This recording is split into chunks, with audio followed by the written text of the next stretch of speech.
Direct Investisseur vous est présenté par FX Pro.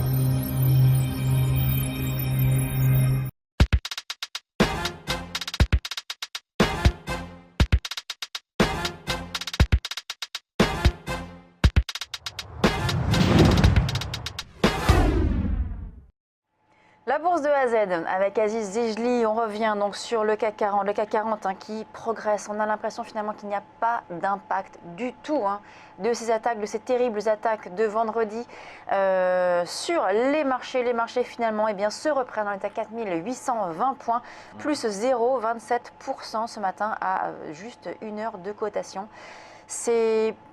Voilà, c'est la vie continue, c'est normal, finalement les marchés continuent, reprennent leur cours, leur tendance haussière qu'on avait eu cette précédente semaine. Oui, alors on a vu, Lucie, effectivement qu'à l'ouverture, on a eu un petit excès d'inquiétude.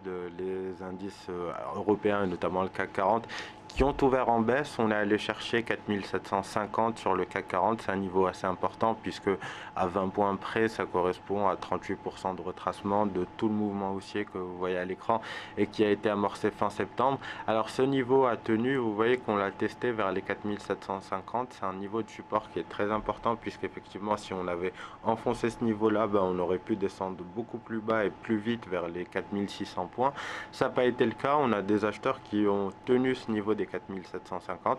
Effectivement, ce qu'on remarque, c'est que le rebond maintenant se poursuit. Alors le rebond, il peut nous emmener dans un premier temps vers cette zone 4850, 4860. C'est la borne haute de ce que disait d'ailleurs Laurent Albi tout à l'heure. Du dernier gap, effectivement, c'est la borne haute du dernier gap qu'on a ouvert en octobre. On a notamment la zone entre 4840 et 4850 points qui sera assez importante.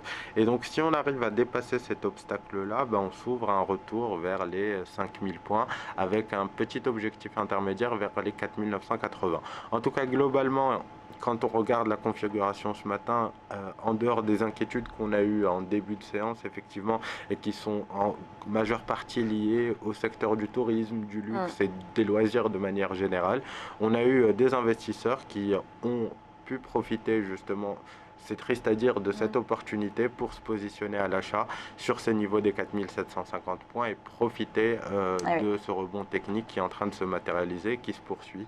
Sur le CAC 40, on est à 4820, on a encore 20-30 voire un peu plus, 40 points de progression avant d'atteindre des premiers niveaux de résistance technique. Donc trop tard pour se positionner maintenant, mais scruter éventuellement l'approche de ces résistances techniques, puisqu'effectivement, comme le soulignait Laurent, on pourra vendre pour profiter d'opportunités intraday ou éventuellement ne rien faire, attendre un retour s'il y en a sur des points plus bas pour se positionner à l'achat et viser un retour sur les points hauts de l'année. Alors, impact quand même sur certains secteurs, les secteurs notamment du loisir et de l'aéronautique. On voit que la plus forte baisse ce matin du CAC, c'est Air France KLM qui perd plus de 6%, moins 6,19%. Également ADP, les aéroports de Paris, moins 5,80%. Accor également, Groupe Eurotunnel.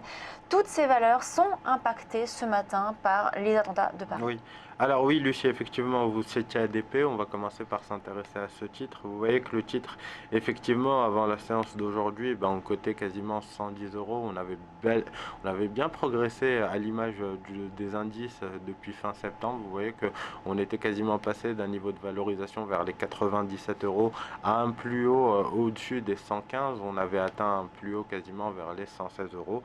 On en cote 104 aujourd'hui, on a quasiment perdu plus de 5,5% à la séance d'aujourd'hui. Vous voyez une séance en plus très volatile puisqu'on a ouvert vers les 104 euros, on a allé chercher un point bas vers les 103, un point haut en séance vers les 107.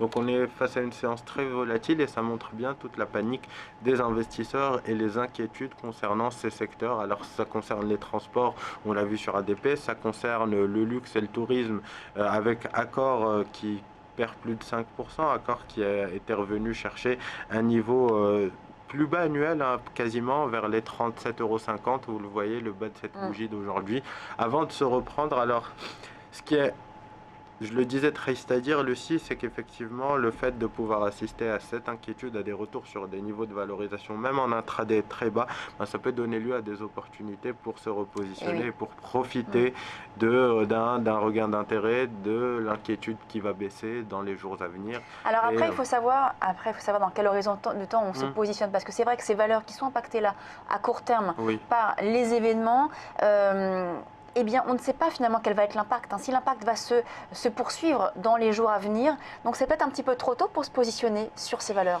Alors, Lucie, on ne sait pas encore avec beaucoup de précision quel sera l'impact, mais on a des éléments. On a cru comprendre que François Hollande voulait prolonger l'état d'urgence sur une 3 durée de mois. 3 mois.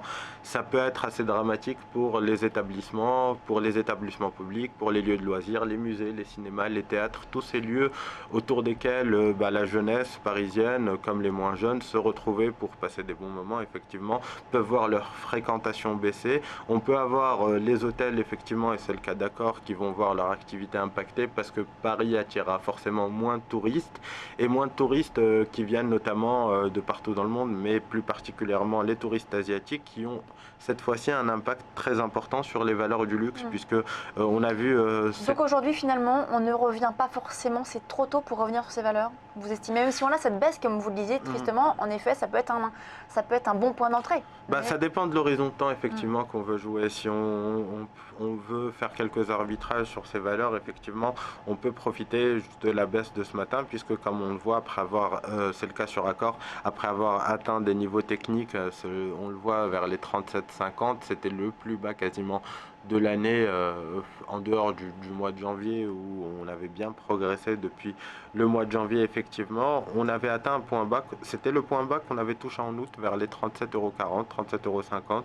Vous voyez que quand on est revenu sur ces niveaux-là, ben depuis le titre c'est pas mal repris, on est effectivement toujours en forte baisse, mais ça va dépendre de l'horizon de temps. Moi, et ça va dépendre de surtout si on a déjà ce type de valeur en portefeuille ou pas. Si on en a, effectivement, on va pas tout de suite s'alarmer, vendre, ouais. tout vendre et dire ça y est, catastrophe, c'est la fin du monde, effectivement, et vider nos portefeuilles. Alors en revanche, effet de l'autre côté, effet inverse, c'est les valeurs parapétrolières qui sont en hausse ce matin. On a CG Veritas qui prend plus de 5%, également Morel et Prom, quasi 4% de hausse, ArcelorMittal, donc là c'est l'acier, mais également en hausse. C'est Technip aussi, plus de 2%, Vallourec également. Voilà, c'est ces valeurs-là qui aujourd'hui on va dire, profitent du changement de paradigme. Alors justement, Lucie, je serais pas forcément tenté de dire que c'est directement lié au risque d'attentats futurs éventuels, justement, ou lié à ce qui s'est passé vendredi et ce week-end notamment à Paris. Non, peut-être qu'il y a une relation, mais en tout cas, elle n'est pas directe. C'est vrai qu'on a vu les investisseurs craindre le secteur du luxe, du transport et des loisirs de manière générale. On a vu les matières premières comme l'or rebondir ce matin. Et donc CGG, juste pour dire un mot rapidement sur CGG, c'est plus un rebond technique puisque le titre avait touché un plus bas annuel vers les 3 euros. Vous voyez que ce niveau avait provoqué un rebond au mois d'octobre autour des 3 euros. On est en train de tenter d'en refaire un. Le dernier mouvement nous avait permis de gagner quasiment 20%, 20-25%. Est-ce que ce sera le cas? On sait que le pétrole est assez tricky en ce moment, il nous malmène et donc il faudra surveiller avec beaucoup d'attention ce niveau des 3 euros sur CGG. Merci Aziz, donc la bourse de A à Z, on a fait donc ce panorama des valeurs en hausse et en baisse. On passe à la suite de Direct Investisseur, on reçoit dans quelques instants Pierre Verret d'Active Trade.